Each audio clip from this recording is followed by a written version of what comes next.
ጤና ይስጥልኝ። ህግና ህብረተሰብ ወደ ተሰኘው የዩቲዩብ ቻናላችን እንኳን በደህና መጡ። በዚህ ቻናል ላይ ውስብስብ የሆኑትን የኢትዮጵያ ህጎች፣ አዋጆችና መመሪያዎችን በቀላሉ ለመረዳት በሚቻል መልኩ በዚህ ቆይታችን የምናቀርብላችሁ ይሆናል።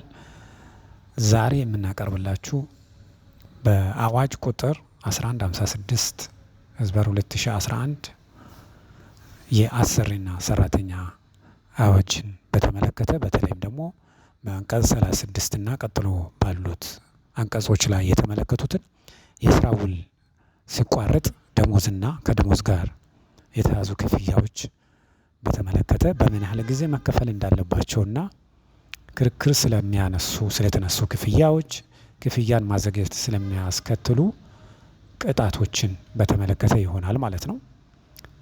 ስለዚህ በአንቀጽ 36 ላይ የመክፈያ ጊዜ ወይም ደግሞ የአሰሪና ሰራተኛ ውል ሲቋረጥ አሰሪው ለሰራተኛ መክፈል ያለበትን ክፍያዎችን በተመለከተ ይገልጻል።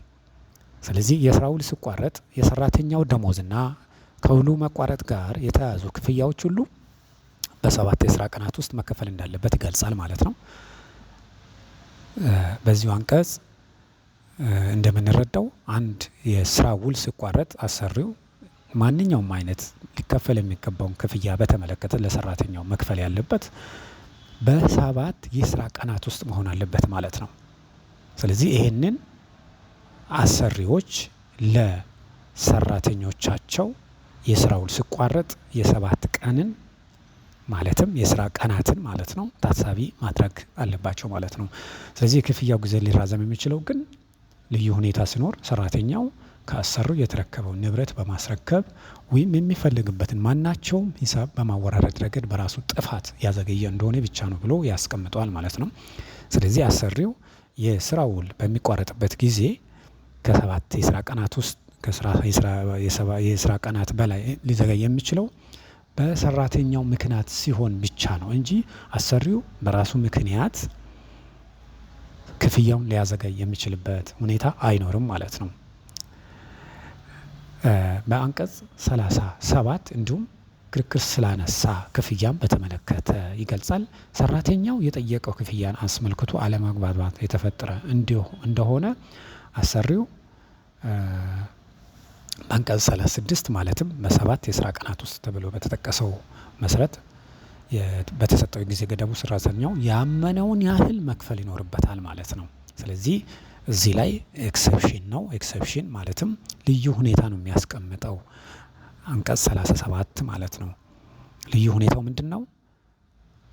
ክፍያውን በተመለከተ የስራ ውል ሲቋረጥ ሁሉም የክፍያ ሁኔታዎች ክርክር ካነሱ እንደየክርክሩ ሁኔታ የሚስተናገዱ ይሆናል። ማለትም የሰራተኛው ጥፋት ከሆነ አሰሪው ተጠያቂ አይሆንም ማለት ነው። ነገር ግን በሰራተኛውም በአሰሪውም ምክንያት ሊሆን ይችላል። በተለያየ ምክንያቶች ክርክር የሚያስነሱ ክፍያዎች በከፊል ሊሆኑ ይችላሉ። እነዛ ክፍያዎች ክርክር ያላነሱ ክፍያዎች ላይ ክርክር ያልተነሳበት ክፍያውን አሰሪው ለሰራተኛው የስራ ውል በተቋረጠ በ7 ቀናት ውስጥ በ7 የስራ ቀናት ውስጥ መክፈል ግዴታ ይጥልበታል ማለት ነው። አንቀጽ 38ን በምንመለከትበት ጊዜ ክፍያ ማዘግየት ስለሚያስከትለው ቅጣት ነው የሚያስቀምጠው። በተለይም ደግሞ አሰሪው ለሰራተኛው በአንቀጽ 36 ላይ በተቀመጠው መሰረት በ7 የስራ ቀናት ውስጥ ክፍያውን ካዘገየበት ምን ቅጣት ይጠብቀዋል የሚለውን ያስቀምጣል፣ ይመልስልናል ማለት ነው። ስለዚህ ከአሰሪው ቁጥጥር ውጪ በሆነ ምክንያት ወይም ደግሞ ቢዮንድ ኤምፕሎየርስ ሪዝነብል ኮንትሮል ማለት ነው። ከአሰሪው ቁጥጥር ውጪ በሆነ ምክንያት ካልሆነ በስተቀር ከቁጥጥር ውጪ ፎርስ ማጁር የምንለው ማለት ነው።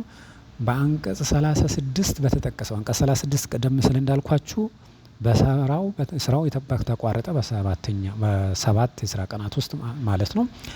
አሰሪው ለሰራተኛው መክፈል የሚገባውን መጠን ያልከፈለ እንደሆነ ክፍያው ለዘገየበት ጊዜ አሰሪው ለሰራተኛው እስከ 3 ወር የሚደርስ ደሞዙን እንዲከፍል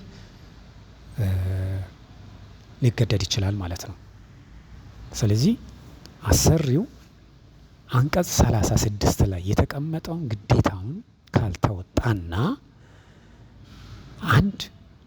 አንደኛ ምክንያት እሱ ነው። ምክንያቱም በ7 የስራ ቀናት ውስጥ መክፈል እንዳለበት ማለት ነው። ሁለተኛ ደግሞ ከአሰሪው ቁጥጥር ውጭ የሆኑ ምክንያቶች ለምሳሌ በፍትሐ ብሔር ሕግ ቁጥር 1992 እና 93 እና ቀጥሎ ያሉትን ፎርስ ማጆር ኢቨንት የሚባሉትን ወይም ደግሞ ከቁጥጥር ውጭ የሆኑ ክስተቶችን በተመለከተ ሊሆን ይችላል ማለት ነው። ምክንያቱም የአሰሪና ሰራተኛ ውል ስለሆነ ኮንትራት ነው። ኮንትራቶች ደግሞ በአንቀጽ በፍትሐ ብሔር ስነ ስርዓትም እንደ ሪፈረንስ ሊዳኙ የሚችሉበት ሁኔታ ሊኖር ይችላል። ምክንያቱም በዚህኛው በአዋጅ 1156 ላይ ከቁጥጥር ውጭ የሆኑ ነገሮችን በዝርዝር አላስቀመጠም ማለት ነው። ስለዚህ ካላስቀመጠ ሪፈረንሳችን ወደዛ ሊሄድ ይችላል ማለት ነው። ስለዚህ ከቁጥጥር ውጭ የሚሆነው የትኛው ነው የሚለውን አሰሪው አይደለም የሚወስነው። አሰሪው ሳይሆን በእርግጥ አሰሪው ከቁጥጥር ውጭ የሆነ ነገር ነው ብሎ ሊያነሳ የሚችል ነገር ሊኖር ይችላል።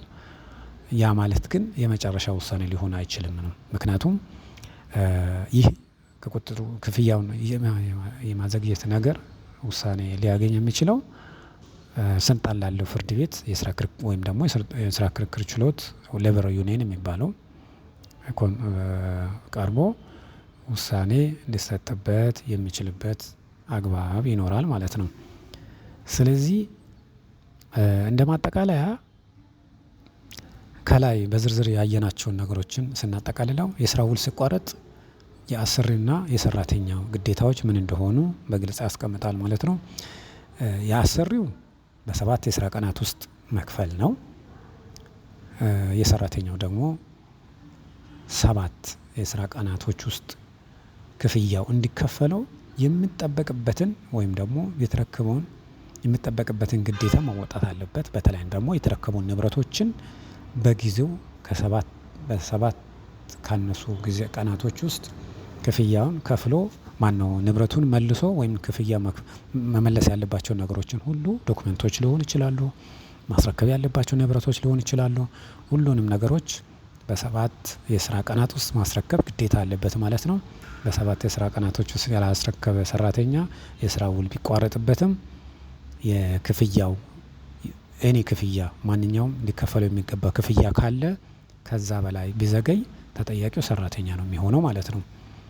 ሌላው ደግሞ የአሰሪውም እንደዛው አሰሪው ከቁጥጥር ውጪ ካልሆነ በስተቀር ክፍያውን ላዘገየበት ክፍያ እስከ 3 ወር የሰራተኛውን ሊከፈለው የሚገባው ቀደም ሲል ሲከፈለው የነበረው የሰራተኛው ክፍያ እስከ 3 ወር ድረስ የሚደርስ ደሞዙን እንዲከፍል ጉዳዩን ለማየት ስልጣን ያለው የስራ ክርክር ችሎት ሊወስን ይችላል ብሎ ይደነግጋል ማለት ነው። አመሰግናለሁ። ይህንን ቻናል ፎሎ፣ ላይክ፣ ኮሜንት በማድረግ የሚለቀቁትን የህግ ቲፖችን የህግ እውቀቶችን ማግኘት ትችላላችሁ። ጤና ይስጥልኝ።